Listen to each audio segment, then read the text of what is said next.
इस चैप्टर को हमने 3 पार्ट्स में ऑलरेडी कवर कर लिया है। पूरा चैप्टर हमने समझ लिया है। इस वीडियो में हम इसकी एक्सरसाइज देखेंगे। प्लीज यहाँ पे 9 क्वेश्चंस हैं टोटल। फर्स्ट है, what in your opinion are 2 important geographical features of India, why do you think they are important. आपके ओपिनियन में 2 सबसे इम्पोर्टेंट ज्योग्राफिकल फीचर इंडिया के कौन से हैं और क्यों इम्पोर्टेंट है ये भी बताना है। तो सबसे पहले हिमालयाज, क्योंकि यहाँ से हमें पानी और प्रोटेक्शन मिलता है। Then second is Gangetic plains, ये नदर्न प्लेन क्रिएट करते हैं जहाँ पर एग्रीकल्चर बहुत बड़ी मात्रा में होता है और पॉपुलेशन यहाँ पर बहुत ज्यादा है।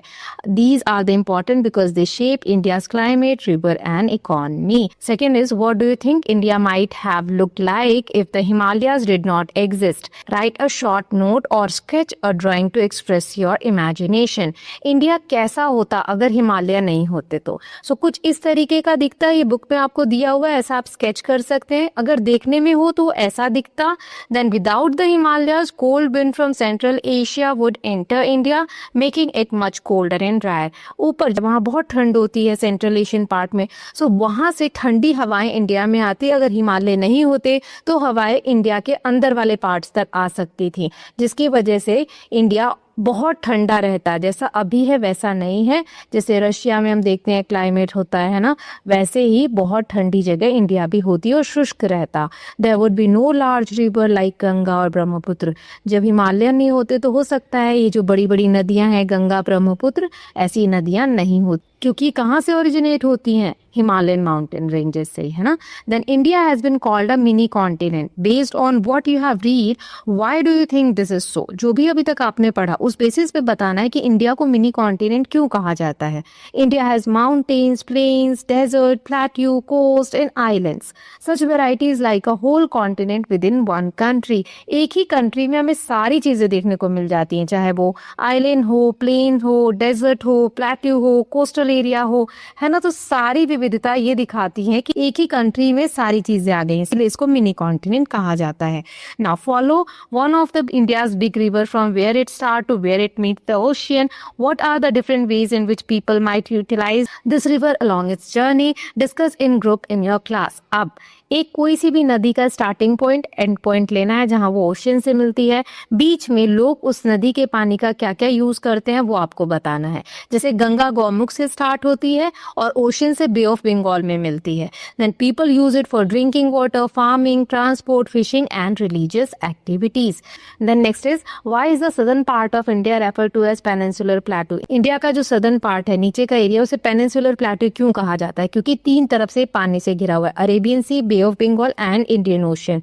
Then which UNESCO heritage site mentioned in this chapter did you find more interesting? Write a short paragraph to describe what about it is interesting. कौन सा यूनेस्को का वर्ल्ड हेरिटेज साइट, क्योंकि चैप्टर में 2-3 नाम आए थे, आपको सबसे इंटरेस्टिंग लगा वो बताना है। जैसे सुंदरबन हमने पढ़ा था, सुंदरबन जो है डेल्टा को बहुत इंटरेस्टिंग है because it has mangrove forest, वहाँ पे मैंग्रोव फॉरेस्ट है, वहाँ होम है किसका, रॉयल बंगाल टाइगर का, and has a unique river sea land combination. वहाँ रिवर सी ये सब मिलकर एक यूनिक लैंड क्रिएट करते हैं और मैंग्रोव फॉरेस्ट होते हैं। Then next is, look at the 2 maps of India, physical as well as political, given at the end of this book. Identify the place you are at now. Which physical feature of India would you use to describe its location? आपको map में देखकर बताना है आप अभी किस जगह पर हैं। तो ये तो सबके लिए अलग अलग होगा। जैसे मान लो यहाँ एक एग्जांपल देती हूँ, आई एम इन दिल्ली। कोई बच्चा दिल्ली का होगा तो लिख सकता है I am in Delhi which lies in northern plain. Delhi जो है वो किस ज्योग्राफिकल फीचर का पार्ट है, नदर्न प्लेन का, वहाँ पर प्लेन एरियाज हैं। Then next is, food preservation techniques differ from place to place across India, they are adapted to local condition, do a class project, we are the different method of preserving food. Hint है, drying vegetable when they are in season for use during the off season. देखो food को आज हमारे पास है तो हम खा लेते हैं, लेकिन बहुत सारे तरीके से हम बाद के लिए भी सेव करके रखते हैं। जैसे कि कुछ जगह पे आप देखेंगे ये हर जगह अलग अलग होता है, कुछ जगह पर सब्जियों को सुखाकर रख लिया जाता है और जिस सीजन में वो सब्जी नहीं मिलती है उस सीजन में उसको बनाया जाता है। तो ऐसे बहुत से टेक्निक्स है जिससे हम फूड को प्रिजर्व यानी फूड को बाद के लिए सेव करके रखते हैं। तो ऐसे कुछ एग्जांपल्स आपको बताने, जैसे ड्राइंग वेजिटेबल्स एक दिखाया, पिकलिंग अचार बनाना, आम अभी होते हैं और उसका अचार हम बनाकर रख लेते हैं बाद के लिए, है ना। Then salting fish, fermenting rice, idli batter and making papad. Papad भी एक बार बना के हम साल भर खाते हैं। चिप्स, ऐसे बहुत से एग्जांपल्स हो सकते हैं। ओके,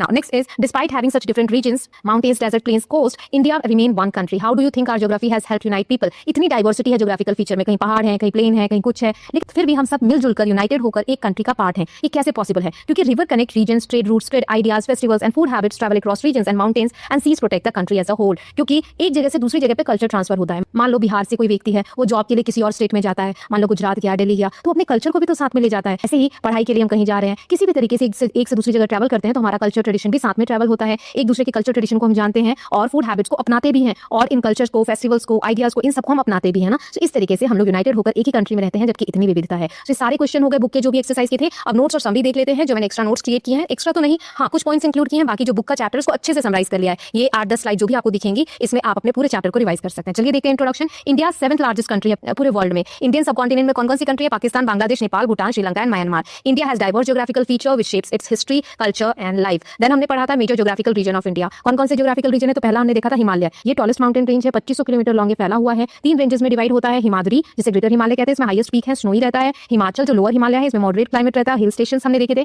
शिवालिक जो आउटर हिमालय है, रोलिंग हिल्स है, डेंस फॉरेस्ट है। ये जो हिमालय माउंटेन रेंजेस है, सोर्स है बहुत सारी नदियों के, गंगा, इंडस, ब्रह्मपुत्र। इसके लिए मैंने एक निमोनिक दिया था, वो मुझे आप कमेंट सेक्शन में बताएंगे। इन्हें वाटर टावर ऑफ एशिया भी कहा जाता है क्योंकि यहाँ से बहुत सी नदियां निकलती हैं। Then formed by collision of India with Eurasia around 50 million years ago. India जो है 50 million years ago Eurasian plate से टकराया था, तब जाके माउंटेन रेंजेस जो हिमालयन माउंटेन रेंजेस है वो क्रिएट हुए थे। ओके, देन सेकंड हमने देखा था Gangetic plains, flat and fertile land nourished by river Ganga, Yamuna, Brahmaputra. यहाँ एग्रीकल्चर है और बहुत सारी डेंसली पॉपुलेशन है, important for transport and trade. Then तीसरा हमने देखा था the Thar desert, great Indian desert. ये राजस्थान, गुजरात, पंजाब, हरियाणा वाले पार्ट को कवर करता है। एरिड रीजन है और सैंड ड्यून्स यहाँ हमने देखे थे। एक्सट्रीम क्लाइमेट है, दिन में बहुत ज्यादा गर्म टेम्परेचर होता है, रात में बहुत ठंड होती है। Known for water conservation method, कैसे वहाँ के लोग रेन वाटर, बारिश के पानी को जमा करके रखते हैं टंकाज में, कुंस में, ताकि बाद में वो पीने के लिए और बाकी। देन हमने अरावली हिल्स के बारे में पढ़ा था। ये वर्ल्ड के ओल्डेस्ट माउंटेन्स हैं, अराउंड 2.5 बिलियन ईयर्स पहले बने थे। Act as barrier to stop desert expansion eastward. अगर ये नहीं होते तो थार डेजर्ट ईस्ट साइड भी फैल जाता है इंडिया में। रिच इन मिनरल्स, यहाँ बहुत सारे मिनरल्स पाए जाते हैं, zinc, copper and marble. Historic forts यहाँ पर बहुत सारे, चित्तौड़गढ़ फोर्ट, कुंभलगढ़ फोर्ट है ना, ये सब हमने देखा था चैप्टर में। Then peninsular plateau, old triangular plateau in southern India. इसके एक तरफ वेस्टर्न घाट है, एक तरफ ईस्टर्न घाट है। यहाँ से गोदावरी, कृष्णा, कावेरी, ये ईस्ट फ्लोइंग नदियां बहती हैं, और west flowing Narmada and Tapti. इसमें भी मिनरल्स, फॉरेस्ट, ट्राइबल कम्युनिटीज हमने बहुत सारे पढ़े थे।